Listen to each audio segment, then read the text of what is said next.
Welcome back to another episode of the Briefcase The Barn, a series of the Furious the Curious show where we talk about business, life, Christianity, and more. New episodes every Wednesday. I'm your host, Kyle from Ruitenburg. To my left, I got Gary Baars. To my right, I got Matt Keane. So I think we're going to change it to the Briefcase, Barn, and the Bible. I think Briefcase and the Barn is fine. You can be the Bible. I'd rather be the Barn. You be the Bible. You're the pastor. Sorry, Major. Major. Yeah. Lots of feedback. Most feedback ever. A lot of contention too amongst the three of us. I feel like this morning, a lot of anger. Matt was whining about the money he spent on his cat yesterday. How come he didn't just put the cat down? Well, if it was $308 I had to spend, and I'll tell you, it was a real test of my affection for that cat. Okay, who loves the cat the most in your house? My daughter, right? So Mackenzie, it's Mackenzie's cat. We got it for like 5 years ago for Christmas. For free, probably. Well, we had to give it injections, so it cost us like probably $150 or something. But then it's sick now. It's got, I don't know what, kidney stones. I didn't even know cats could get kidney stones. Yeah, this vet's totally snowballing you, man. You're getting just hosed. It's like going to the dentist. Who trusts the dentist? Well, you can get new cats on Craigslist for like $50. Anyway, I didn't. Cats are fully replaceable. I didn't put it down. Like, she's a good cat. Like, you she doesn't. Whatever. Some people really love animals, man. Like, they love animals. I'm not definitely more like, than they love. I like the cat. She's a good cat. She's not loud. She's not, Is it an aggressive. inside cat? She doesn't go after Christmas trees. She couldn't care less about them. Inside, outdoor, like we let her out if she wants. Anyway, $308 later, I still got it. We have a no pet rule in the house. No fruit flies either. No fruit flies and no pets. No animals other than the children in the house. So this is going to be coming out. Well, we don't know. We don't actually know. It could be next week or the week after. I think we should re-record. But there's going to be 3 episodes with us at least before we had posted any that we recorded. And so this is the first time we're getting some feedback. The one that's coming out tomorrow and next week, were all recorded before the first one with the 3 of us came out. So, yeah, that is true. The feedback overall, normally I just don't get that much feedback. I'll periodically, like, somebody will text me and say something encouraging about the podcast. But you will start to get feedback. Nobody can get a hold of me. Yeah, well, and thankfully not, okay, because you will get. Don't you dare post my number. Your number's on the bottom of the screen. No, it is not. Yeah, it is. Don't. Yeah. Don't. No. People need to be able to ask I don't questions. want my cell phone number out there like that, so don't do it. I'm not allowing you to do that. You can email me, and you can find me if you want to email me. Yeah. You're pretty easy to find, too. Yeah, I'm pretty easy to find, right? Yeah. Bit sluggish. A little slow. Quick-witted, though. Yeah. Matt was contrarian. Doesn't matter what you tell him, he'll argue the other side. False. I'm an Arminian. Are you a Calvinist now? No. Anyway, we can have a different subject today. Yeah, we will have a different subject. Yeah. But people did find it very interesting. I had a lot of feedback mostly from people in Alberta, ironically, but here too. A lot of people just kind of enjoying everybody has a different view, right? I mean, some people did skewered us. Really? Well, mostly you, but really? Yeah. Who? But all the comments were dropped in the group chat. I didn't see them. Did you? What do you mean you cried at the one comment? Yeah, that wasn't skewered. Yeah, I did. I got like I'm an emotional guy. When anybody talks, no way. Just no way. Let me finish here, pal. Like honestly. When it comes to the Lord or anything having to do with God or the cross, when somebody says, I'm moving closer to God, I do. I get emotional. And when you sent me the feedback of the person, it was a recording, I got emotional. I was that's incredible. It was humbling, very, very humbling.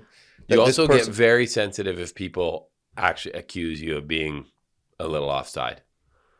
Sensitive? Yeah. What are you talking about, you idiot? How am I sensitive? What kind of sensitive? You get very sensitive. defensive. Are you sure sensitive is the word you want to use? I would use that word, but oh my goodness. I guess where I'm going with that is, and I am. Yeah, you better bring it somewhere sensitive. positive. I am very sensitive. I'm a big baby. I'll be the first to admit it. Very sensitive to critical feedback. I don't think I'm sensitive to critical feedback. I don't think it doesn't bother me at all. I don't mind conflict. Okay, whatever. This.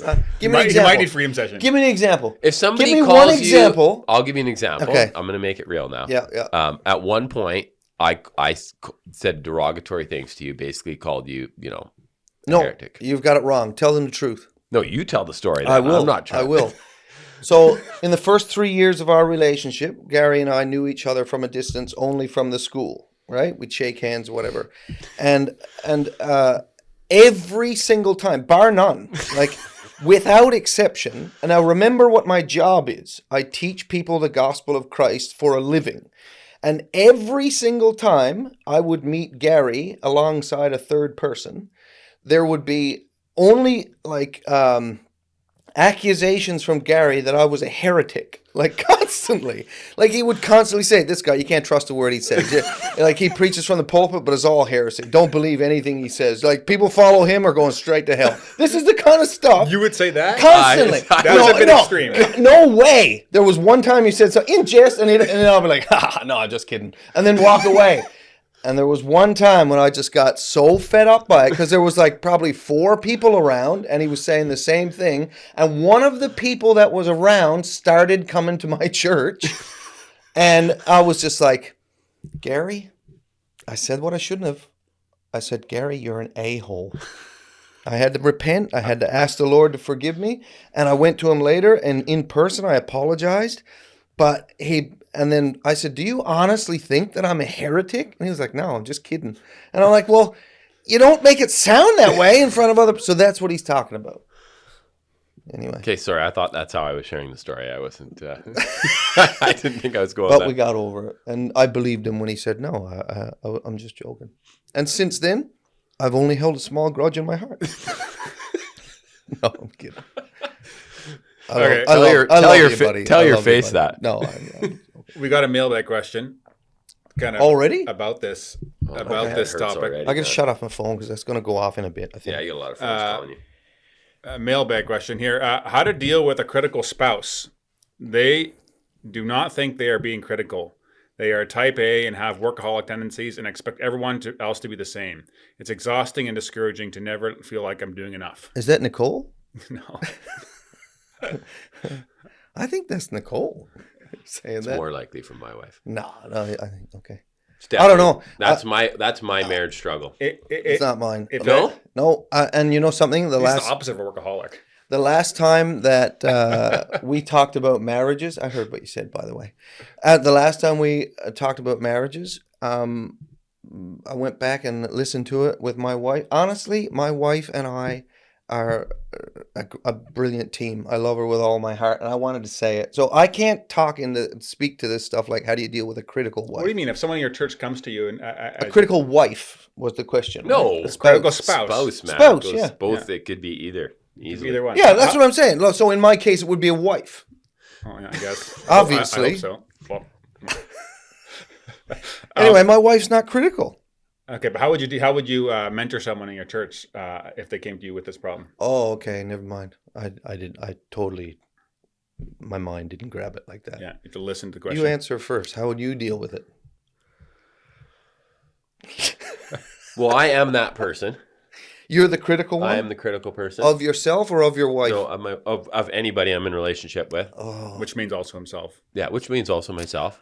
that's not good. Do more, try harder. We can do better. Together we can do this, right? Mm. I often don't allow my wife to struggle with things or don't want her to struggle with things simply because I feel like, no, like we should just be able to push through this. We're a team. We can handle this, with the Lord's help. We'll just, I always feel like, yeah, the idea of like just being, I don't want to say weak because that would be too simple of a word, but just the idea of like, hey, you're struggling and I don't know, like I have very little. Are you for real? I'm dead serious. You got 6 kids at home. Yeah. Or 7. Yeah, What is well, it, we 6 or could have 7? more. So thankfully 6, we only 7, have 6. Which is it? We could have 8 or 9. Like the number of kids you have is irrelevant. Whatever, that comment, Yeah. everybody always says that. And it's really dismissive to people that have 2 kids or a mom or even 1. No, Somebody has- I'm not being No, I know. dismissive I know of the you're other not. person. I know you're I'm saying not. cut your wife some slack. I know. She's like she's doing all this stuff at Yeah. home with so many kids. Yeah, she's doing an amazing job. How should Marie deal with you that would actually help in changing, She literally moving the needle? She literally shares her heart. So this person, and there again, like some people don't have the whole premise of this conversation makes me think. I've been on a real rant the last few weeks with a lot of people. I think we shared it maybe the last podcast. But just with people, we had a big debate about this on our last podcast about how hard marriage is. And it's not hard for Matt Keane, but most people, marriage is extremely difficult. And it's not talked about enough, and it really bothers me. And I think when you deal with young people that are in the throes of like deciding if they're going to get married or even date, most of them have had 80 to 90% of their like infiltration of their mind of kind of what to expect in a romantic relationship from non-Christians through social media and through movies and television, right? There was I mean, you put up the podcast twice. You deleted the first one, and then because you wanted more of the recording at the end. Minutes, yeah. But there was a comment. Some woman, I think it was, said that there's an unreal expectation, often coming from men. I might butcher what she said, but it was something along the lines of, in young, maybe her topic was isolated to Christian marriages. I don't know, but she was saying that there's an unrealistic expectation coming from men that a wife needs to be like perfect in every way, and even in the bedroom, they need to be, the wife needs to have the ability to fulfill every fantasy, and then, has to be able to keep a home and raise kids. So I guess it's something that I've never really thought about before, but I think that if we come into a relationship, any relationship really, but especially a marriage with that kind of expectation, which is just totally unreal, right? It's not possible for someone to meet every single ideal at every level. Then your marriage is going to be, how can it succeed? If that's your standard all the time for every person. Up for a lot of conflict and a lot of disappointment. I mean, why? That yeah. I thought you were saying me. Yeah. That podcast with Dr. Hawkins shows that. I mean, there's like over almost 2,000 comments now, over 40,000 views, and it's mostly women, and it's like saying the same thing over and over and over about guys that just aren't taking responsibility and just expect to be served, and aren't really emotionally there. Where does that come from? Well, there's not good modeling. There's no good dads. There's very few good dads. Because I haven't watched that one yet, by the way. Okay, that's fine. It's a commitment. It looks like a commitment. It is a commitment. But yeah, I mean, I think there's a lot of that. I think a lot of the guys are just completely blind to how they're showing up, and they just don't get it. And actually, Dr. Hawkins actually says that they just are blind to how they're showing up. But I would say like simple things like marriage meetings are super powerful, especially consistently over time, to start talking about how the other person's actually showing up. Pray a ton for your spouse. That gets massively underestimated. But that's isolated to a Christian community. Yeah, but still, even in that, a lot of people in the Christian community don't do that. Oh yeah, for sure. Totally. Like get counseling for just yourself and how to deal with it. Like take care of your own self. Like one of the most powerful examples that my coach gave me was when you go fly somewhere, they tell you when the masks come down to always put on your own mask before your kid's mask. Mm-hmm. And they of course say that because otherwise you're going to be passed out when you're trying to put on your kid's mask and not be able to do that. And it's an example of self-care. You got to take care of yourself first before you can take care of others.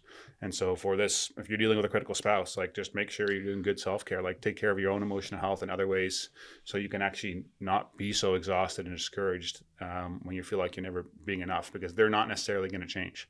Yeah. It is interesting too. People, I mean, I think it really does go both ways. There's a lot of women that are hypercritical too and very high achievers, and the husband never feels like he's meeting his wife's expectation of what he needs to be as a husband. It definitely is a two-way street. Agreed. So I could see that would be pretty disappointing, but I mean, it really comes down to where is even your relationship in general at, and can you share frankly about how you feel? And most marriages are not even at that level. Most marriages, the people that I deal with, there's little pieces of things.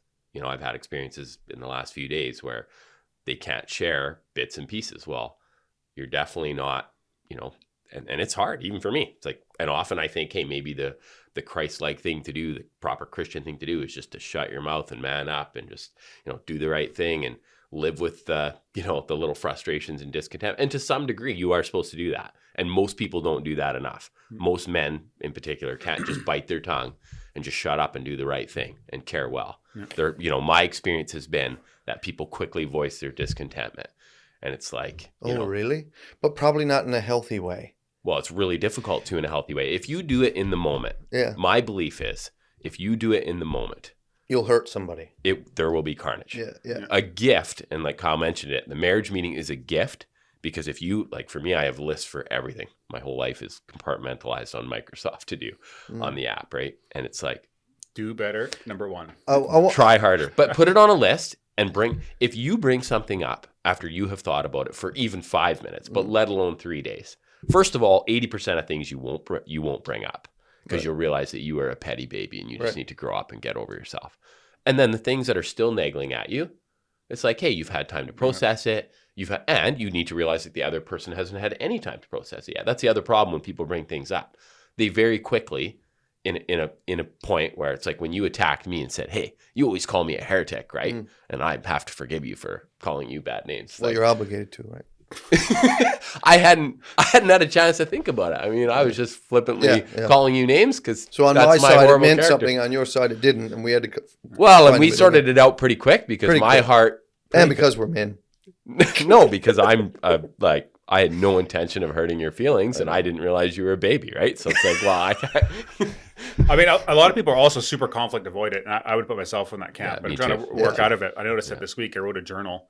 So my coach could read it. And as I was writing the journal, I was like, oh, I actually want to share this with Nicole, but I felt resistance towards it because I wasn't sure how she was going to take it and not be happy. Anyway, I left and she went on my laptop and she seen the journal was still open, so she read the whole thing. Did you do that on purpose? Did you leave it open on purpose? No, I definitely did not. I think subconsciously you did that on purpose. Definitely did not. And so we had a chat about it later. And initially I was just like kind of annoyed that she would read it. But then I thought later, I was like, no, this is actually a good thing because now we had to talk about it and it was good. So I was kind of forced into it. But we're naturally, a lot of people are very, very conflict avoidant and won't have conversations. It's why most people don't get coaching. They don't want to be challenged. They're scared of what might show up. As a minister, in the church, a minister of the gospel, I'd say one of the biggest things we find or when I say we, my wife and I, when we talk to married couples, is poor communication. So their intent might be good, but they're just they're awful at communicating how they're feeling on the inside, especially toward their spouse. And I got to correct you. You said, "Oh, marriage is easy for Matt Keane." No, it's not easy, but it's always been rewarding. Even in we have our. I did feel like last time when I talked about the angst of marriage, you were pushing back and acting like because it was, I felt it was kind of like we were negative. Well, no, not too negative, but there wasn't much honesty about the positive part of it all, right? Like marriage is worth it. Gary's a Debbie Downer. If it's the real estate market or marriage or anything else. No, but I still think it's amazing. I still think it's amazing to own real estate, and I still think it's amazing to be married. I just feel like most people spend way too much time regretting getting married after rather than being worried about the path ahead. Okay, I can't say that. You think most people regret marriage? They don't, but they don't realize... Why is divorce rate at 50%? Well, that's not most. That's half. Yeah, but there's a lot of people that are in marriages that wish they weren't in marriages and they're still married even. That's not even including the people that are barely hanging on. Okay, fair enough. It's awful. Especially in Christian circles because they're not allowed getting divorced, so they stay together, but they're actually divorced in their own home. When you go back into is that more of a thing in like Oh, talk about conflict avoidance. What's your background again? What kind of people are listening to this? Steer away from the terminology. That's not where I wanted to go. But they're not all the listeners are those people, right? We do have a broad listener base. Sure. But yeah, I would say yes, because I remember my coach challenging me super hard and being like, why don't you get divorced? Why don't you get divorced? I'm like, that's not an option. She's like, well, you're acting outside the marriage. Why is that an option then? Like, get divorced. That's a fair point. Yeah, exactly. Right. And so, beeping at us. That is super strong. Are we losing battery or technology? No, I think we're good. Okay. Sorry. One thing, when I went to the first marriage conference I went to, it was 3 days, and it was in Alberta, and it was me, Nicole, and 3 other couples, and 2 counselors for 3 full days at some remote house. And they taught us something called the heart talk, which me and Nicole still use once in a while, and it's kind of cumbersome, but it goes in that she goes, hey, we want to have a heart talk, or I can say it. And then she shares what's on her heart. Yeah. And the only thing I can say back is what I'm hearing you say is, and I have to repeat it back. Yeah. And then she can clarify if that's what she meant or not. And I say, is there more? And she can keep going like indefinitely until she goes, no, there's more. And then I say, can I be the speaker now? Indefinitely? Yeah, it's freedom sessions. This is called bilging in freedom sessions. We literally have a session. Yeah, it's where very you very practice similar, this in yeah. authentic I living. wouldn't want my wife to go on indefinitely. Very similar. That's a long time. The only one that would go on indefinitely is you, so you're No. good. So then it switches. So I can be the speaker now. And then she has to repeat back to me what I'm saying. And it actually has been massively helpful. And we actually used it this week still. As soon as things get tense, I'm like, I need to make sure that she feels heard. And she actually does then when I repeat it back, because usually we respond right away without With actually, how we feel. Yeah, or Yeah. you'd be like, Matt, and you hear the first 3 words, and then you give a response to that. And the last piece you didn't hear. I roll my eyes for the viewers who didn't see that. Are only listening. But it's been really powerful. And that's just a powerful communication tool. So communication That's called communication. Yeah, that's right. Right. Yeah. And that's what I was saying. They just, most people and most couples don't communicate. Or know how. Yeah. There's an analogy. Oh, I don't know where I read it. I think it came out of a book from the 90s or something, but I don't even know what it was. Something along the lines of communication in the trenches of war is effective because you're only dealing with the facts. You're not dealing with what you feel about those facts. And often we think that the communication in a marriage is going to be like communication in the trenches. But it's not. It's loaded with emotion, right? So you kind of have to be patient with one another and chisel away the emotions around the facts, and then deal with what's really going on. So communication in all of our in all the marriage counseling we do, like young married or young couples about to get married, almost all of the stuff where when they finally admit that there's, issues, in their relationship, because in the beginning stages, they just want the glow and the halo around marriage and, everything's so wonderful and beautiful. But as soon as you get them to admit that there are issues, the very next thing you find out quickly is that they don't know how to talk about them. Yes. So do you do marriage counseling before you marry people at your church? Yeah. How many times do you meet them for marriage At counseling? least 3. Okay. So, and by 3, I mean, so that's at least 3 90-minute sessions across around 6 weeks or something. And do you ever get them to we talk give them about... and we give them homework. Okay. And do you ever get them to talk about what their expectation would be for sex in marriage? Always. Yeah? Yeah. And what are couples' expectations for sex in marriage? First of all, they're very reluctant to talk about it. And funny enough, the man is reluctant to talk about it. Okay. So the woman will, be willing to, usually, not always, but usually the woman will be willing to talk about, whether or not she's looking forward to intimacy in a marriage or something. But I think it's because it's a given that the man's looking forward to intimacy. Yeah. But the terms of what that looks like, they're very reluctant to let those come out of the box, right? Because first of all, they don't want to talk to 2 pastors about it. Yeah, but they're probably not talking to each other about it honestly. They're either. definitely not. So it's a total disaster. Or the parents are. We did marriage counseling a couple of years ago with someone. A few years back now, and like when it came up about sex and intimacy and stuff in the bedroom, I mean, we don't want to pry too much because it's it's not our place, it's their private place. But when it came to like whether or not they were expecting more than just like this, I don't want to get too graphic, but so prior to their marriage, they were physically involved with each other, but not to the point of intercourse. Yeah. They didn't go that far. So the discussion that they didn't want to have was, well, what's permitted in the bedroom, right? It was an awkward conversation, but in that conversation, it came out that the man was actually really, really nervous because he wasn't a virgin, but his fiance was, right? So he was extremely nervous because he didn't know how to, he didn't want to equate her to his past partners. And she was thinking like, oh, what is that? Something's beeping. Pavlov's dog. Keep talking. As you were. Anyway, so it was awkward because they didn't feel like they were already on equal footing sexually. Yeah. she thought, oh, I've never been with someone and he's been with someone. Am I going to be up to his expectation? And he was thinking, oh my goodness, I don't want her to feel like she's in competition whenever. So they had never spoken about that. And as soon as it kind of opened up, like they realized, okay, this is an issue. We need to talk about so they need to talk about it, right? Anyway, yeah, and it's interesting because they're still married, doing well. But especially like if most guys are looking at porn for the first time at 12, or 10, even younger than that, that's where they're getting their ideas of sex from, and that's how they're going into the marriage, and they're getting they have hours and hours of that kind of stuff by the time they're 20 years old or 25 years old and get married.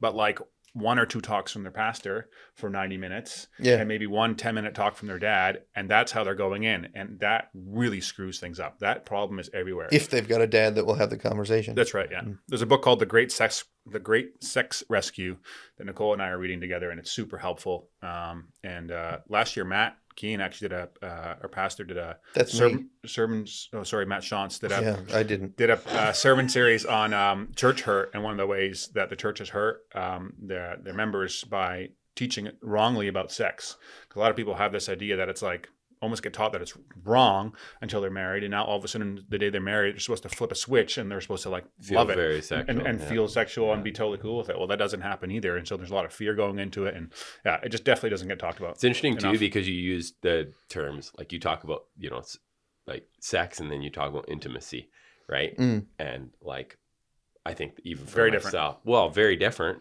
And I think that most men just don't understand how much women long, even me, like I've been married literally 15 years and I'm like just trying to figure it out. Right. And it's like, okay, what does your wife need? Well, she really needs intimacy. And that looks very different than when a man hears intimacy, it's often, and now we're stereotyping because the script can be flipped. I don't like stereotypes, but just the idea of, hey, as a general rule, that would be the theme. Where a guy, feels just the physical act versus actually, and it's like, hey, like women long for connection, right? And if you look even in our home, like it's very, like our journey has just been like, even now you say 6 kids, right? But it's like a woman who has 6 kids that have a lot of needs, like, how much more can she, do for her husband? It's like, hey, there just needs to be so much dialogue. Like we are learning this, and it's just really cool to kind of be like, hey, once you can share your heart with each other, and there can just be so much grace when you really hear someone else's heart, right? But if it's stuffed and you're internalizing and you're not even able to share, brutal. You're in deep trouble. Nicole used to say to me all the time, like, I don't feel safe, and I'd be like, what do you mean? What does that even talk about? I'm not going to hate you. Like, what's going on? But what she meant was there was no emotional connection, right? And so that's really like, and it's you're most vulnerable there. Exactly, right? Yeah, Like, that's right. And so to have an emotional connection, but that's like most guys are like emotions. What are emotions? Yeah. Anyway, Gary's like, I'm thinking about the barn. Yeah, but anyways, before we go on from that, so one of the things that what are you laughing at? No, we're good. One of the things that we have noticed, and now I'm specifically in Christian couples, is, and this was shocking to me when I first discovered it. Christian couples often don't pray together. They will pray with each other when there's other people around, or they'll say grace at the table or something, or they'll pray for things, right? Like, God, help us decide where we should move, or, that kind of decision. Or they might pray for their kids. But I was shocked the first time, like, I was in first couple of years in ministry when I realized that the couples that I'm often talking to about healthy marriages and relationships and intimacy and all that stuff, prayer is almost not in their marriage at all. So as a couple, 2 individuals. And we were talking to a couple that we were doing marriage counseling just before they got married. And I said, do you guys pray together? And the response was, oh yeah, like, we'll say prayers, we'll say a prayer of thanks before we eat or something. I said, that's not what I mean. Like, do you pray about your relationship and for one another in front of each other's face out loud? And they were just like, no, we don't do that. And when I asked why, the girl said, well, that's super awkward. And I was like, yeah, So how do you expect to have a good sex life if you can't enter into that kind of awkwardness for prayer, right? Because it's the intimacy is almost the same to like other than the physical nature of it, but to be so intimate with someone in the bedroom and then think that it's all going to be wonderful, but you're unwilling to be that vulnerable in prayer, it's just not going to work. So but even the circles, especially the circles I grew up in, prayer in itself, it was mostly only form prayers from males and never from the females. When me and Nicole were dating together, I listened to a series of sermons from Paul Washer on dating, and he said you have to pray together. So I said, okay, I'm just going to do this, just like really black and white about it. And so at the end of a date one day, I said, Nicole, we're going to pray together, and she's like, okay. So I prayed, and then I'm waiting for her to start praying, and I look beside me, and she's just bawling, and I'm like, what's going on? Yeah. Anyway, we ended up talking about it later, and she'd never heard a woman pray out loud before, like her whole life. Okay. And now she had to pray, like... It's not my world. Like, I know. One more time, we realized the disconnect, eh? Go ahead, finish what you're saying, yeah. Yeah, so I find that astonishing, right? But whatever. But a lot of people are going in marriage that way, or haven't grown up Christian at all and don't know how to pray. And it is like it's bearing your soul to God, especially talking freely. They haven't talked freely to almost anybody, other humans either.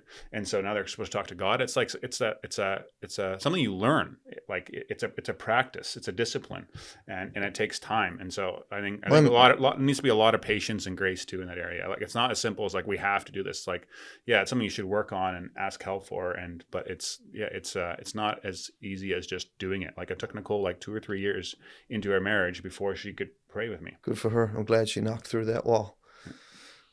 Mind blowing. Crazy. On this note, we've talked a lot about marriage now. I realized today I still have Family Life Marriage Conference gift certificates that was given to me by a guy from my church that are free for anyone that wants to go as long as you're going to use it. So if you look ahead on the calendar, and there's all across Canada. If you're listening to this in Ontario or Alberta and you see that there's a Family Life Conference coming up and you want to go, I have gift certificates. You can reach out to myself and I will get them to you. The locations are They're on the website. If you go to Family Life Canada, you literally can see all the conferences. Nice. There was a conference in Whistler a few weeks ago. A bunch of people I know went and said it was great. And it's a combination of a Family Life Marriage Conference would be a combination of good teaching, a bit of work on your marriage, hanging out. You should make that a prize. Make those tickets a prize for the person who sends in the most honest feedback. the most ruthless. The most critical. Honest, so I'm just going to chat GPT that. And just skewer us. Yeah. That's right. Okay. You wanted to play a clip on inheritance. Do you know what the timestamp is for that? Wait. Before you start playing another clip, can I just say about the last clip that or at least... That's not been published yet, though, has it? Yeah, it has. Oh, maybe. Anytime Gary publishes a clip, I've not seen it beforehand. You didn't get to so I'm just letting everyone know if something comes up here. This is the first time I've seen it or heard it. I don't have a clip on inheritance. Oh, okay. There's a note here in the notes. No, there's another clip. I posted another clip. That's a clip from a sermon that I was going to share. Okay, you want to play that? I'm not going to play it because I'm not organized enough to, and I don't want it to turn into a gong show. Okay. But it was... it's a gong show already, but... No, I know, but I just like to be a little more organized than that. But the sermon that I was going to post, and it's worth listening to, can I just post it in the show notes? Yeah, I'll post it in the show notes, yeah. Okay. What was it about? It was from like an R.C. Sproul ministry thing, and there was parts that I disagreed with or didn't appreciate how he said things, but it was really good teaching on just the heart of the gospel, how we should view each other as Christians. It was really meant, obviously, it was for Christians. It was at a conference, a Ligonier Ministries conference, and I just thought the bulk of the listeners would appreciate the talk. I listened to it the other day coming back. Our family went to Manning Park. Our in-laws take us kids, my sister-in-laws and brother-in-laws to Manning Park, and so I listened on the way home. Okay. You put another note in here that says the shame of people that are trusting. Oh man, I put some weird stuff in the show notes. No, I wanted to talk about inheritance. Yeah, okay, that's. I wanted to see what Matt. Have we talked about this, Matt? No. Do you think? What do you think should happen with inheritance? People of little means or lots of means. How do you feel inheritance should be dealt with? I don't know. Is it something you've ever thought about? No, because it's like I said. Is it because you're an officer? It's because I'm an officer and my parents are generally not able to give me an inheritance, right? So I've not ever had to think about it, right? How about Fiona's parents? No. Oh, man. No. So They're officers too, aren't they? Yeah, we're at the mercy of the Lord, right? So Yeah, I love whatever. it. We had a sermon on generosity, on giving, on I gotta Matthew tell you, 6 I don't on- know much about having someone that's going to leave you millions of dollars or anything like that. But I think leaving an inheritance to your children is noble and good. Like I like the idea of it. However, I don't think that often nowadays, especially in the West, well, maybe everywhere, I don't think the kids are prepared to receive it. Like we see just kids become, that wealth is grandfathered to them, Okay. and they live a pampered life, and they will never appreciate how that wealth came to their parents, right? Or their grandparents, which I think is a crime in itself. So you have these, wonderful gifts that are being given to a child as an inheritance, but I think it has to be really intentional about how they're prepared to receive that. Because if not, you just end up with a trust fund baby brat, and that's not what society needs any more of, for sure. But that's just my opinion, right? Like I don't. There's two proverbs that make me think of Proverbs 20:21. An inheritance gained hastily at the beginning will not be blessed at the end. There you go. Kind of like talking about if you give it early in someone's life when they haven't matured and learn how to deal with money. I think there's a proverb about that, but also Proverbs 13:11 warns against gained wealth quickly, implying the value of gradual responsibility. I think a lot of damage can be done if you get a lot of money and you don't know how to manage it or deal with it. Well, Can I read Proverbs 13 a minute? Yeah. Go ahead. Okay, Man. listen. The whole chapter? Yeah, the whole chapter. Listen, this is a great chapter. I've read it a couple times because this came up. We had a talk at our family trip as well about inheritance. That's like 6 times. That's binged, man. Yeah. I try to turn it off. What is it? I don't know. It doesn't matter. Don't touch it. Proverbs 13. A wise son heeds his father's instruction, but a mocker does not respond to rebukes. From the fruit of their lips, people enjoy good things, but the unfaithful have an appetite for violence. Those who guard their lips preserve their lives, but those who speak rashly will come to ruin. A sluggard's appetite is never filled, but the desires of the diligent are fully satisfied. The righteous hate what is false, but the wicked make themselves a stretch and bring shame on themselves. Righteousness guards the person of integrity, but wickedness overthrows the sinner. One person pretends to be rich, yet has nothing. Another pretends to be poor, yet has great wealth. A person's riches may ransom their life, but the poor cannot respond to threatening rebukes. The light of the righteous shines brightly, but the lamp of the wicked is snuffed out. Where there is strife, there is pride, but wisdom is found in those who take advice. And then the verse that you said, dishonest money dwindles away, but whoever gathers money little by little makes it grow. Hope deferred makes the heart sick, but a longing fulfilled is a tree of life. It's quite the Proverbs here. Whoever scorns instruction will pay for it, but whoever respects a command is rewarded. The teaching of the wise is a fountain of life, turning a person from the snares of death. Good judgment wins favor, but the way of the unfaithful leads to their destruction. All who are prudent act with knowledge, but fools expose their folly. A wicked messenger falls into trouble, but a trustworthy envoy brings healing. Whoever disregards discipline comes to poverty and shame, but whoever heeds correction is honored. A longing fulfilled is sweet to the soul, but fools detest turning from evil. Walk with the wise and become wise, for a companion of fools suffers harms. Makes me think of the saying, tell me who your friends are and I'll tell you who you are. Trouble pursues the sinner, but the righteous are rewarded with good things. And then verse 22 is about inheritance. A good person leaves an inheritance for their children's children, but a sinner's wealth is stored up for the righteous. I don't totally get that last part of the verse. Matt, do you know what that means? But finish the proverb. You're at 23. Okay. An unplowed field produces food for the poor, but injustice sweeps it away. Whoever spares the rod hates their children, but the one who loves their children is careful to discipline them. That's the rod of a shepherd. That's not the rod of whacking somebody. Kyle, you could be hit a few more times. You'd be fine. The righteous eat to their heart's content, but the stomach of the wicked goes hungry. So the one you asked about, verse 22 and verse 25 are like almost mirror copies of themselves. So basically, a good man leaves an inheritance to his children's children, but the wealth of the sinner is stored up for the righteous. What does that mean? He's going to lose it. because he's following the way of sin and unrighteousness. Okay. So he's going to lose everything he has, and the Lord will turn over to the righteous all that he had. So, but I mean, the Proverbs were like a now and then kind of theology, right? Like in Christ, it's not always that cut and dry. For example, not always do the righteous have good in their lives. Sometimes they right? have Sometimes hardship and poverty and suffering. I went to, But it's just a general overlook of how righteousness blesses the life, even beyond wealth, right? That's all it is. So. Okay. I went out for lunch a couple of weeks ago with Paul Weemy, and he wrote the book Wealth Drift, which was quoted in this week's sermon. He used to own a John Deere dealership, and then he was the fundraising guy for Trinity Western University for like 21 years.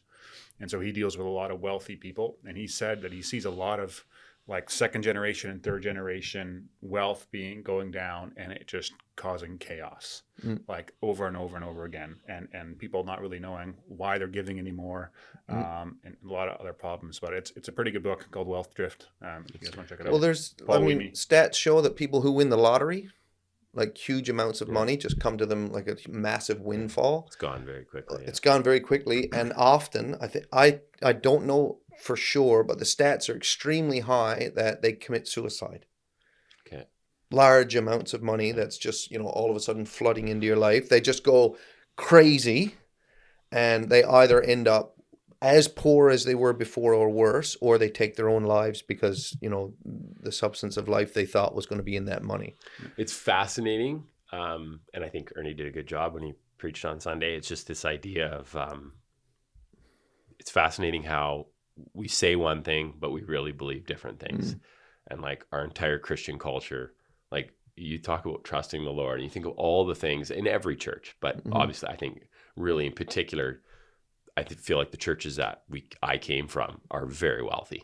Very wealthy. And it's like all the verses about, storing up your treasure on earth and all these, and myself included. Like, I just think, boy, it's a convicting where it was this convicting sermon where it's not serve your wife as Christ served the church. It's serve your business as Christ served the church. And I guess I look at it like, It says love, by the way. Love your wife, not serve. Not serve. But and there again, it's this defining moment of, and Marie and I were talking about this, wrestling with this, even just like booking a holiday. And like, it's not that it's wrong to go on a nice holiday. It's not necessarily wrong. It's not necessarily wrong that it's to have a nice vehicle. None of those things are wrong. Not that they're not inherently wrong. And so I feel like it's where's your heart? And he asked the question, if it was all taken away, this is the question I've asked myself.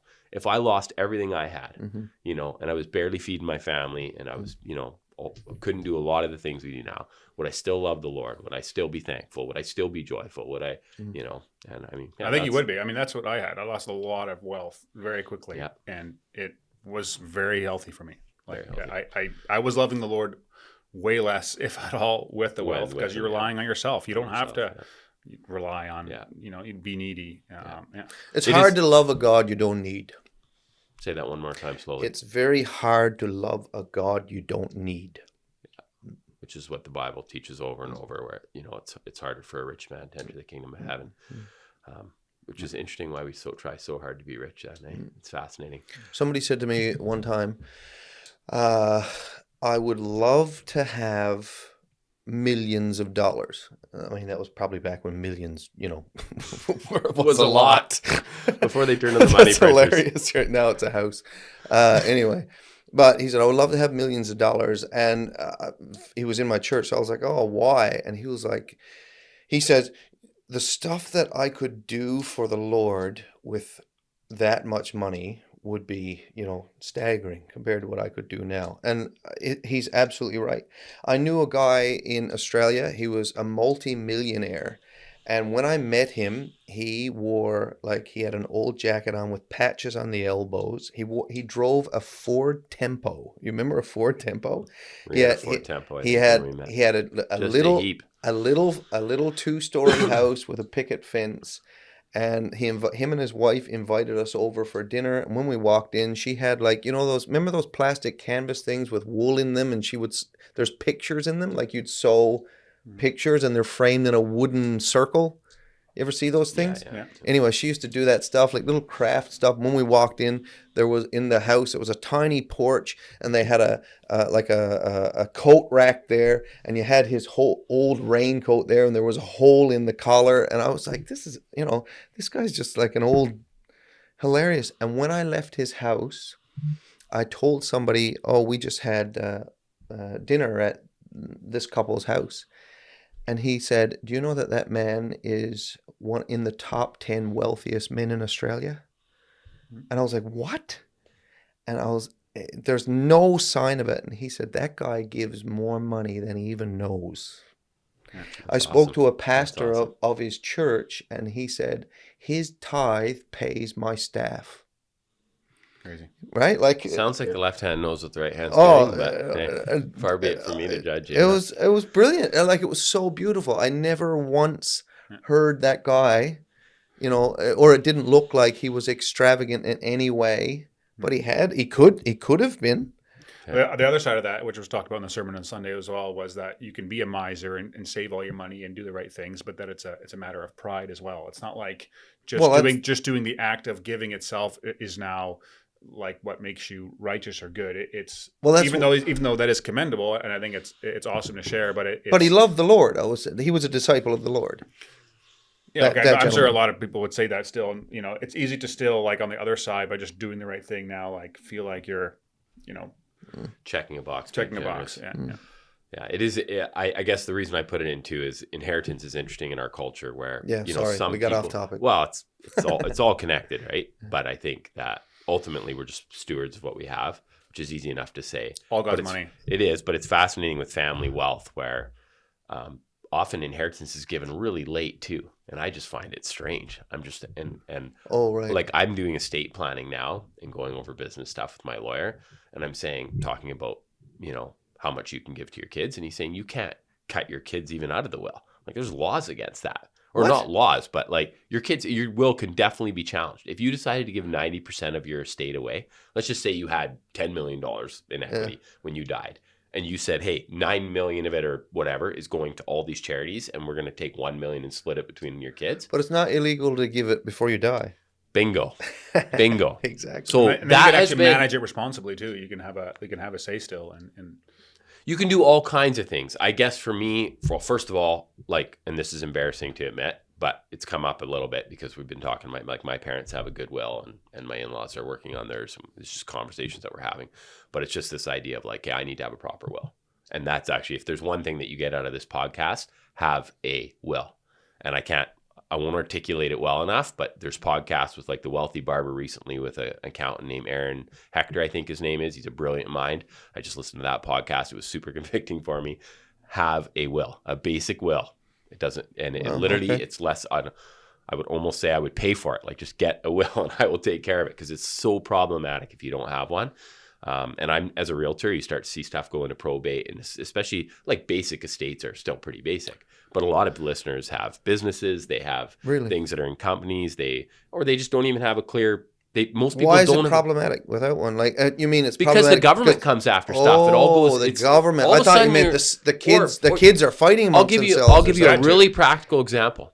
In my life, my wife and I, multiple times, like our last property that we had was a farm, and it was just in my wife's name, right? And if she had passed away, right, while we lived there, she died, it would have been very difficult for me to, like, it would have been a journey to get that farm into it would have been very problematic for me to pay bills. Everything was in her name. Couldn't go to the bed. You'd have a period. Now that's best case scenario. Now that's my case. Like, I don't know anything about my finances. Nothing. I know nothing. You probably don't even have anything, but your wife's so amazing, you don't need to worry about it. I'm telling you, my wife is a genius. But if God forbid he took her home before me, I wouldn't know how to pay bills. We'll look after you, Matt. I'll help you. My point is, like, I know the PIN number to my bank card. I don't know anything else. I don't know anything else. And I ask Fiona if there's money in there to spend. Okay, listen. Those things, that's another conversation. Okay. That stuff is fine. And marriages work well when people can pick their area of responsibility. When you have two people that want to be the captain of a ship, the ship's sinking. Yeah. Anyway, are we done here with No, we are not done. Now I'm getting fired up. Now I'm getting fired up. The love of money is the root of all evil. But money itself is neutral. That's your point. Money has no feelings. There you go. Right? Money has no feelings. Like when you get a real estate Neither does offer the and somebody government. gets all bent out of shape, the Government has no they are feelings either. No, they're They ruthless. love money though. Kyle, did you have to interject with something? What are you talking? What do you Yeah, want to say? I wanted to just talk about a job I'm trying to fill a second. Yeah. Okay, go ahead. And I'm bored with this conversation. So, on a lot of poultry farms, dairy farms, they have control panels that control a lot of the electronics and the automations that happen in the farm. I don't know that. Well, that is a thing, Okay. and those need to get programmed, and like there's PLC controls and different things like that. And usually electricians do that kind of work, but it's not traditional electricians' work. They are getting dirty and pulling wires outside and the heavy stuff. But this is more like programming and Motherboards. troubleshooting. Is there motherboard still? Or is that I'm a not term? sure. I think they're called something else. But anyways, I'm working. Fatherboards? I'm working with a company that's trying to fill a position like that. Pays really well. You work at like about 50, 55 hours a week, make 110 to 130 grand a year. You get a phone, you get a truck. It's a local job here in the Fraser Valley, and a good company. So it'll be like, I think, starting at $45 an hour. Are you sure about that? Because that was a big number. Yes, I'm sure Okay. about that. And so it doesn't even actually have to be an electrician. Like if you have a background in like the IT world and stuff like that, like you could. Or you're just really smart. or Self-professed even. That could be it too, and stuff like That's that. But if If you're you, interested, if you think you're qualified, Yeah, come on out. the Give it a job whirl. is yours. I'm going to go to site with that company soon just to get an understanding more of the job and who they're looking for. But that's kind of what I know right now. And so if you're interested in that, reach out to me and I'll connect you. And it's full time, like 55 hours a week every week. Yeah, 50 to 55, yeah. On average, yeah. That's not much. Yeah. So, and every No, but what I mean is It's a good job. having to do that every week, like programming you used to every use the week. 35, That's a lot right? of wires. So- That's a lot of wires. If you knew, The wires are crossed for sure over there. oh, that's right.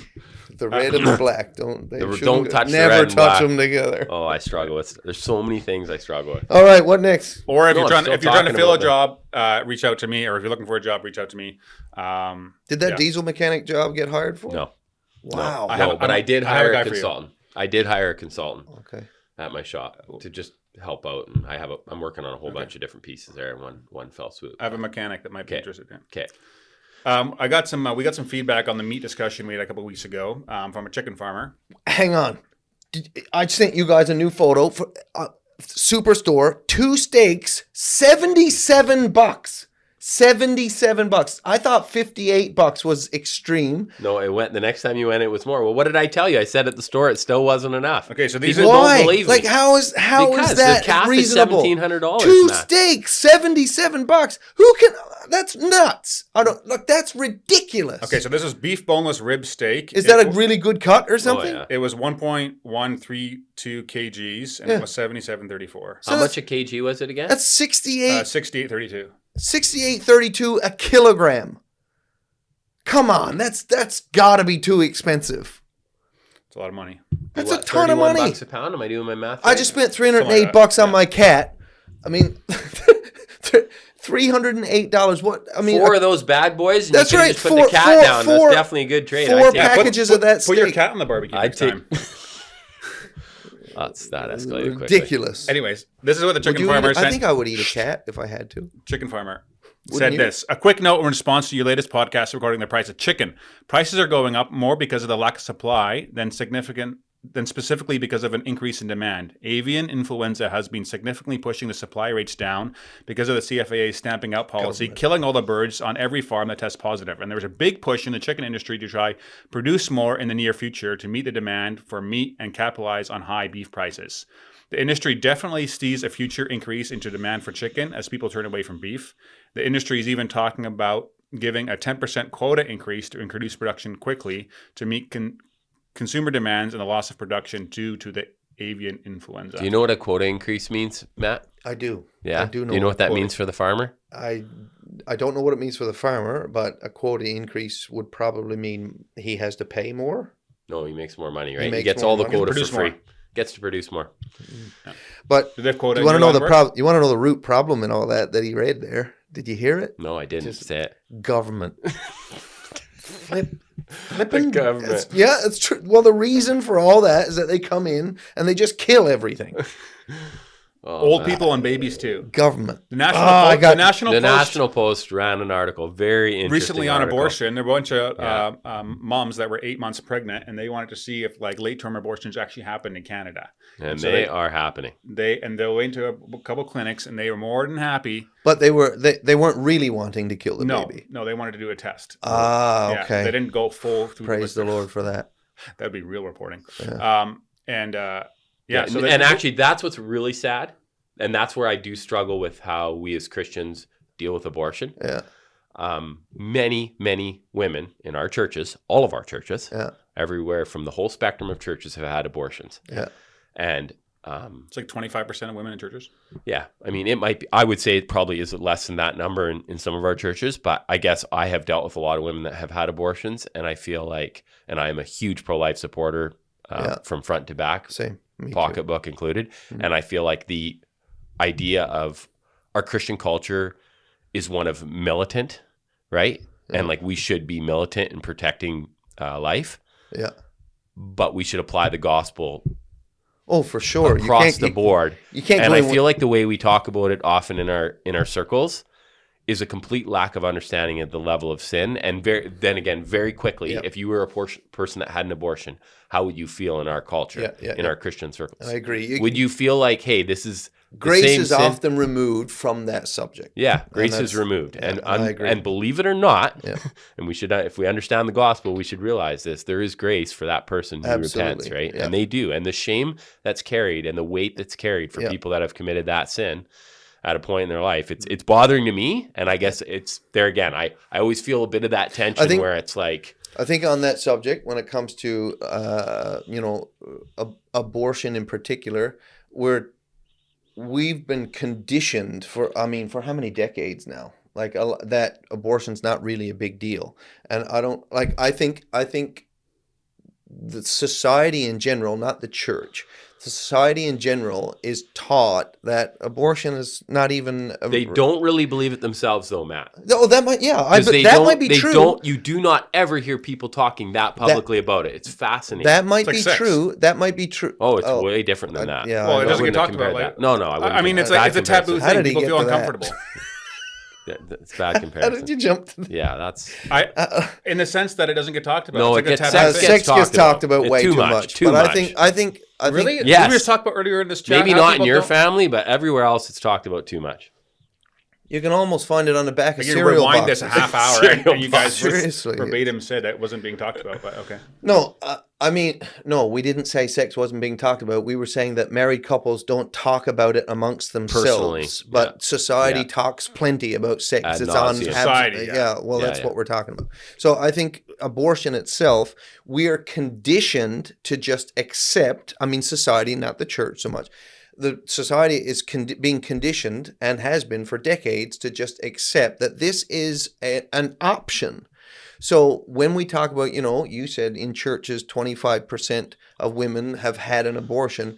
I think oftentimes it's because it's accepted. Like this is a thing. So you can almost get past, the taboo area because it's generally accepted. And if the church comes out and condemns it, then we're the ones that are attacked by society for doing I it. think a lot of it is people having kids outside of wedlock in the church, and there's so much shame around that they go to an abortion because they can't handle the shame of having go to the front of church Brutal, and that kind of man. stuff. That's no reason to have an abortion. I know, but Raise that beautiful happens. child, I Yeah. would say. It's interesting. Listening to a podcast last week about how You have to understand the culture front to back. Like, I you would see don't. that. Okay. I don't think I do. But talking about how grace works in churches, like when someone loses a child because they died, or someone's house is burnt down, or whatever else like that, people are just like flooding with messages and help and talking to them, reaching out and there's help with that. But then there's like terrible sin when it comes to like adultery or abortion or things like that. Then all of a sudden it's like radio silence. Pariah. You're just pariah. Just ostracize them. Ostracize, don't hear it's anything. awful. Having And said it's- that, though- it's devastating. And Well, that's because not, people are very uncomfortable going into the messy parts of life. exactly, but that's not what church should be. Having said that, I think in the area of abortion, having a stillborn is a total different moral kettle of fish. Like when it comes to abortion, there needs to be remorse and repentance there. So, you can't just, oh, you're grieving the fact that, your baby was aborted. It can't be like that. It's like you have to bring someone has to come with grace and mercy to the point where, Lord, I'm sorry that I did that. That has to happen. Of course, but even Right. Well, all I'm saying is sometimes I think that society makes it so that people kind of let abortion be the bygone, like let bygones be bygones, right? Like it's no. hey, I've witnessed You've it. seen that? yeah, maybe that's I've a culture we don't understand as much. No, I could see that side No of it too way. in a lot of circles. I guess I just view it as something where That's the definitely devil uses the things in our lives that we cannot bring to light to control us Absolutely. and ruin our life. Absolutely. And all of us have it in some way. And they're very weird Yep. things. And I've been worked alongside myself and enough people that have, secrets in their closet. And it's just like, there's something very powerful when you can bring that to light. A different kettle of fish altogether is made. Like I don't even think that's the same. I think made is just, that is devious Euthanasia. in a different way. Euthanasia. It's ARPA awful. calls it. I don't think we need to be talking about the youth in Asia. They're doing well, I think. So let's move on. Made. Oh my word. What are you talking about? Oh my word. That was a joke. That was a dad It's a joke. joke. It was a dad joke. It was The horrible. youth in Asia. Oh, haha. I don't care what anybody says. That was funny. Anyways, we're at an hour here. Doesn't matter. Doesn't matter. There's no time man. limit. Oh, there's a timeline for me. I got No. things to do. No. Oh, my I goodness. run off a schedule. All right, Lenin. Who's Lenin? Trotsky. That's right. Vladimir Lenin. Yeah. Or Joseph Stalin. Yeah. Let's move on. Let's next. let's close it up. To the gulag, Matt and Gary. Absolutely. To the gulag. Rigid. You guys can keep going. I'll just listen. Anyway, I thought you were going to bring up that guy, that comment that you wrote me this morning. That's not feedback? No, you said you were going to bring it up. Oh, yeah. I'll read it. Am I allowed to read it? Yeah. Okay. Without a name. No, yeah, I don't even know the name. Nameless monster. Yeah. I think it's... Hey, was this old feedback? Like, What? this is feedback from last week as well that he wants to talk about? It's not really feedback. It's a question. I was wondering if it was a question for the podcast. Anyway, I'll just read it. So they commented on the fact that you said you started reading John a chapter a day for five times. Yeah. And they said, okay, reading a chapter 5 times a day makes you think about things a bit more. I got another question here. Are rebirth and conversion different from each other? The Bible talks about being born again, about the spirit quickening from the dead, being pricked in the heart. These indicate a sudden awakening. You're either dead or alive. You can't be partially born. While spiritually dead, we have no desire for God whatsoever. Once reborn, the desire begins. You wouldn't begin to seek God earnestly before being reborn, would you? You might not agree. Is conversion gradual, or is it from the point of rebirth? Does it require longer or shorter time period depending on the person? Anyway, that's essentially the gist of the question. Is conversion different than rebirth? Gary? What do you think? He's the barn. He's not the Bible. That's all right. Yeah, In the I don't barn. know about In the barn, is conversion different than rebirth? Well, I'm going to speak to a different point about this. Okay. People spend way too much time studying theology and not enough time reading the Bible and seeking the Lord. I mean, how do you disagree with that, right? Like, No, because They're we had a supposed to- yeah, discussion you're at a suppo- family function last night about this. oh, really? Exactly about, well, and Is that where it came from? No. No, Oh, of course not. okay. But it's the people by nature Yeah. love making secondary things the primary thing. I don't think that's what this person is doing. It looks like an honest question here. Like, is Well, it probably is, but it stems from years and years of teaching. how do you know you don't know this person? Because I can feel it in my spidey sense, and I have a gift for that. Like, Is he right? Yeah. Oh, Yeah. okay. So- I'll give you that one. well, I can feel it. Well, because I've been there. I know the space of listening when you listen to outside teaching of something you don't normally listen to with a critical spirit rather than the idea of, Lord, how can you use this in my life? When I have people from churches that would disagree with some of the teaching of Freedom Session and they take Freedom Session, my favorite line is to them, just because you don't agree doesn't mean it's wrong. And that is mind-blowing to someone who has been indoctrinated with the idea that everything they were taught is 100% right. Okay. And to take it a step farther, the most humorous part to me is I'm more and more surprised by this as I get older because I just see it more clearly as I even myself wrestle with things where it's like, hey, how do I really feel about this? And it's counter to everything that we were taught to ever think that you might be wrong about something that you believed. Because then everything gets fragmented and then you have to question everything. Okay. So the other stance that's taken, this is how we grew up. And people can disagree and I'm happy to get blowback if I'm wrong. But my entire way of thinking or how I was taught was never, ever question. Okay. So I'm asking you a question. Yeah. All right.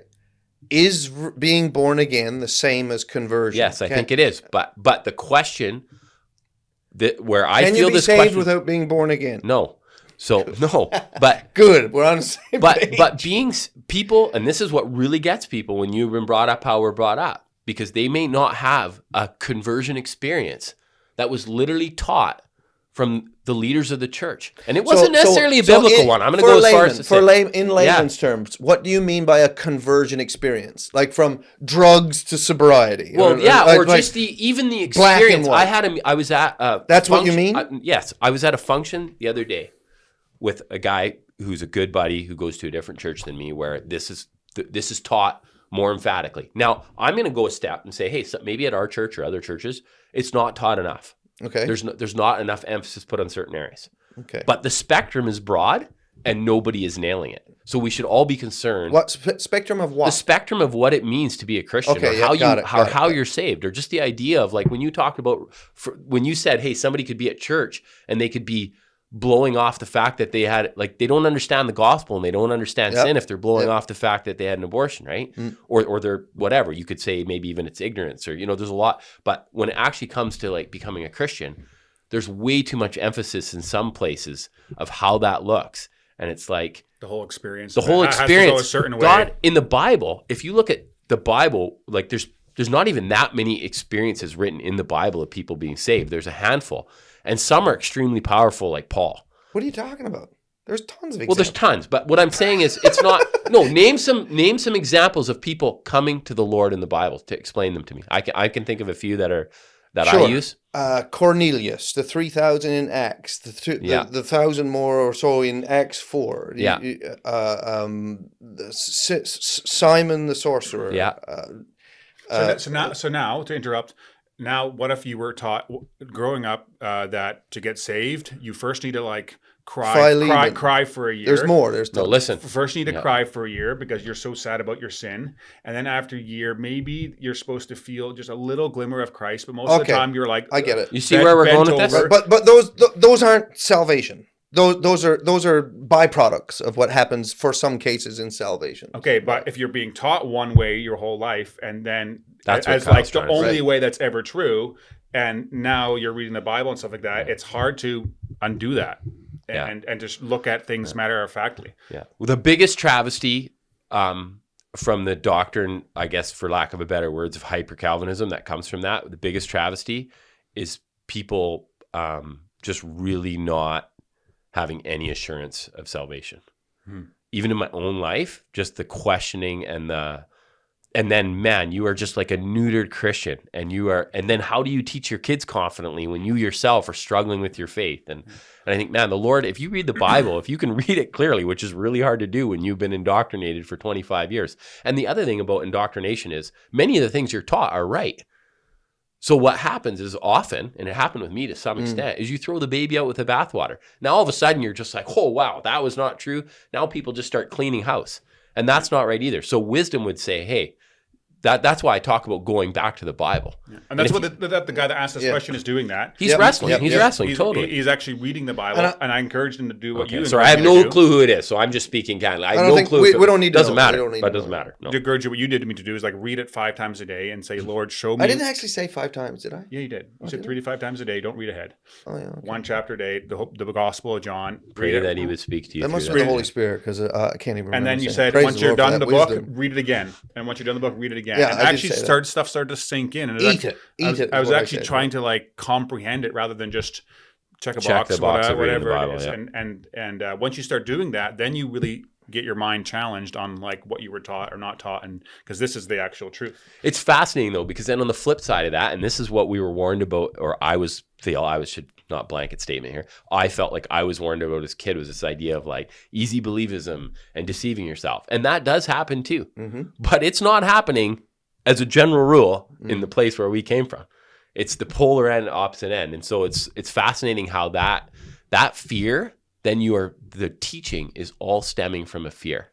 And what a weird place to be like, rather than, the joy that Jesus brings to people's lives. I mean, every church has its baggage. Of course right? it does. But I'm just saying, I guess where I'm saying is, hey, be careful then that you don't swing the other way. Right. And for me, it was like this hard swing like of like, the Salvation Army that I grew up knowing and being steeped in its theological positions and doctrines. You got to be careful not to fall into works, right? Because we're doers. The Salvation Army does a lot of stuff, and I know people that have wondered if they've done enough to impress God enough. Like, that's silly. You just not That's gonna do essentially it. how we grew up. It was also, as much as it wasn't. Right. So it's the same thing, just the other side of the boat, right? it was a We're different, leaning just over a different, on the in different ways. And I think that's what's humorous too, where people don't realize.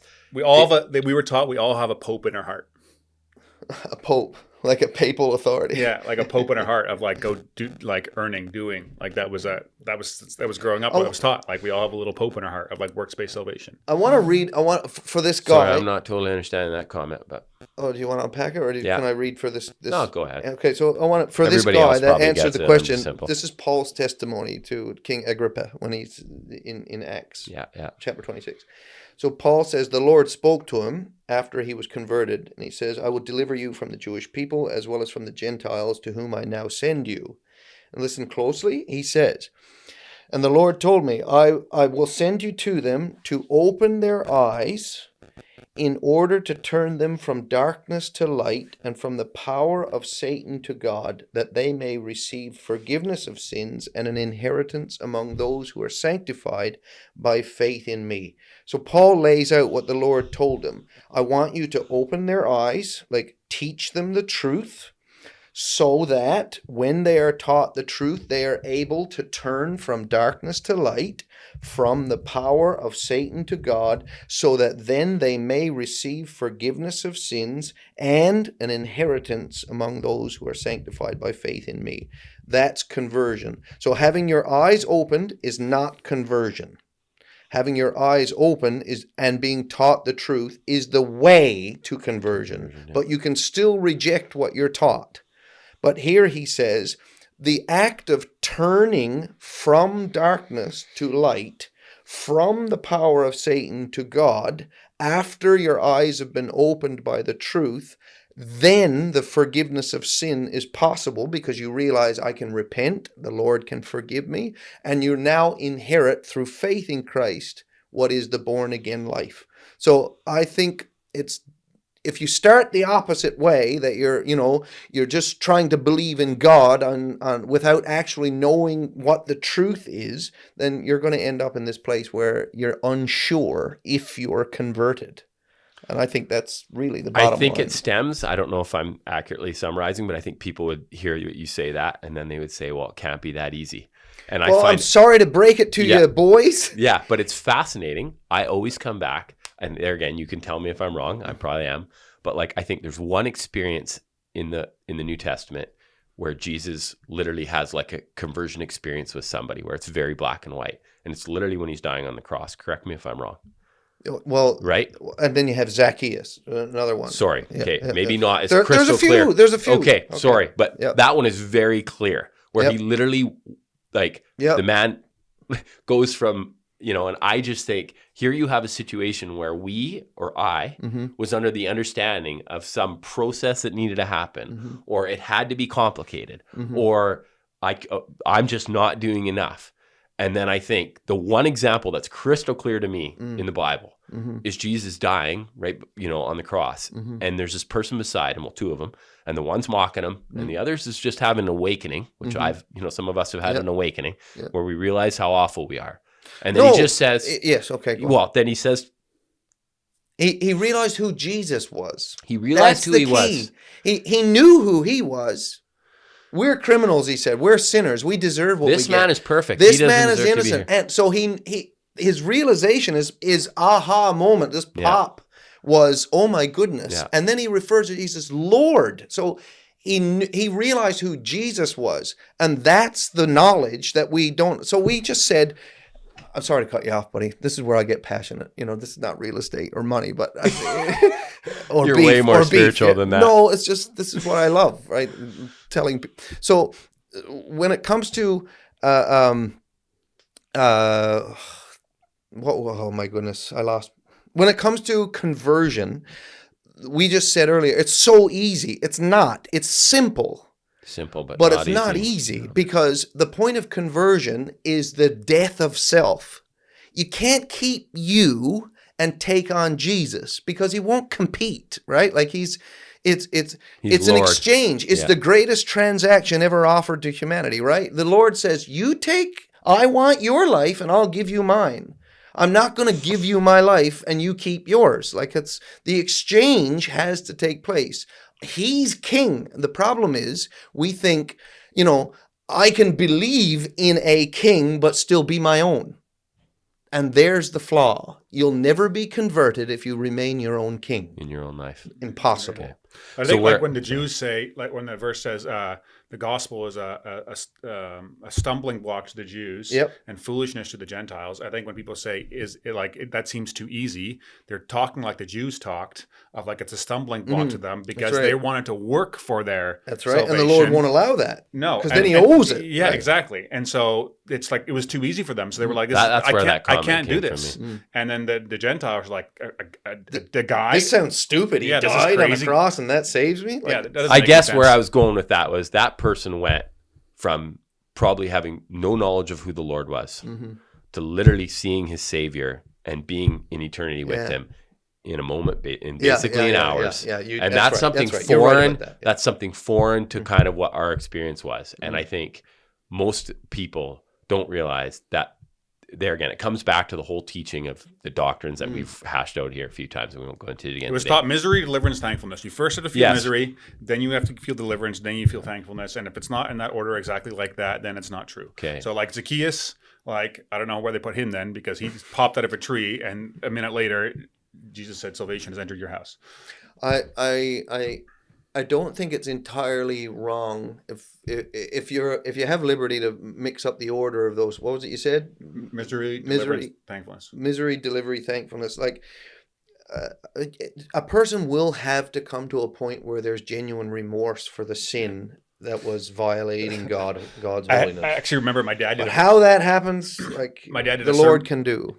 My dad did a sermon on this, and that he was teaching it was that in that order, and I was really upset about it. And I was still lived at home, and he came home, and I was like, "That's not how it goes. I didn't like that. Wasn't. I felt thankfulness first. I was happy right away." And he's like, "What were you happy about?" And I'm like, "That I got saved from my sin." He's like, "Oh." So that sounds like misery to me. And I was like, yeah, he got me.